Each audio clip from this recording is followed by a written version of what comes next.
وَأَعِدُّوا لَهُم مَّا اسْتَطَعْتُمْ، اور اے مسلمانوں اب جب یہ نیا دور شروع ہو ہی گیا ہے تمہاری اس دعوت و تحریک کا، تو اب پوری طریقے سے اپنے امکان بھر سامان حرب تیار کرو۔ اعدوا لہم، اعداد تیاری کرنا، اسلحہ تیار کرو، سامان جنگ تیار کرو، گھوڑے تیار رکھو، رسالہ تمہارا ہونا چاہیے، جو بھی تمہارے لیے ممکن ہے۔ یہ توکل کا مطلب یہ نہیں ہے کہ تم ہاتھ پر ہاتھ دھر کر بیٹھ رہو اللہ تمہاری مدد کرے گا۔ اعدوا لہم ما استطعتم، اپنی استطاعت جو ہے اس کی حد تک تو پوری تیاری کرو، من قوت، طاقت سے بھی، ومن رباط الخیل، اور پلے ہوئے گھوڑوں کے ذریعے سے بھی۔ اس لیے کہ اس زمانے میں جنگ کے لیے سب سے زیادہ جو مؤثر شے تھی آپ کو معلوم ہے وہ گھوڑا، تیز رفتار ہے،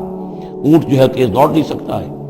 اور اسی حوالے سے آج سمجھ لیجئے ہمارے لیے بہت اہم مسئلہ ہے یہ، اللہ تعالیٰ نے شاید عالم اسلام میں پورے میں پتہ نہیں 50 60 70 کتنے ملک دنیا میں ہیں مسلمان کہلاتے ہیں، ایک ملک ہے صرف جسے ایٹمک صلاحیت دی ہے، اور یہ امانت پوری امت مسلمہ کی ہے، مسلمانان پاکستان کے پاس۔ اور اس کے بارے میں اگر امریکہ کا دباؤ قبول کر لیا گیا تو یہ سب سے بڑی خیانت ہوگی اللہ کے ساتھ، امت مسلمہ کے ساتھ، اللہ کے دین کے ساتھ۔ وہ اسرائیل لے کر بیٹھا ہوا ہے ایٹم بم کے، اس کے پاس انبار لگے ہوئے،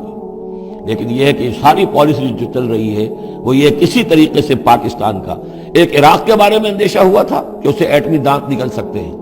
اس ایک مرتبہ اس کا وہ ایٹمک پلانٹ جو ہے اس کا بھرکس نکال دیا تھا، دوسری مرتبہ یہ کہ اس کا پورا بھرکس ہی نکل گیا، اگلا پچھلا کھایا پیا سب اگلوا دیا۔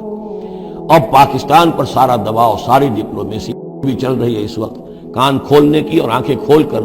دن گزارنے کی ضرورت ہے۔ ہمیں حکم یہ ہے کہ جو بھی اللہ نے تمہیں دیا ہے، تمہارا امکان، جو بھی تمہارے پاس امکانی طاقت ہے اسے سنبھال کر رکھو، ڈیٹرنٹ۔ اعدوا لہم ما استطعتم من قوت ومن رباط الخیل ترہبون بہ عدو اللہ، تاکہ تم اللہ کے دشمنوں کو اس سے ڈرا سکو، یہی ہے ڈیٹرنٹ، معلوم ہو کہ ان کے پاس وہ طاقت ہے۔ وعدوکم، اور اپنے دشمنوں کو بھی ڈرا سکو، وآخرین من دونہم،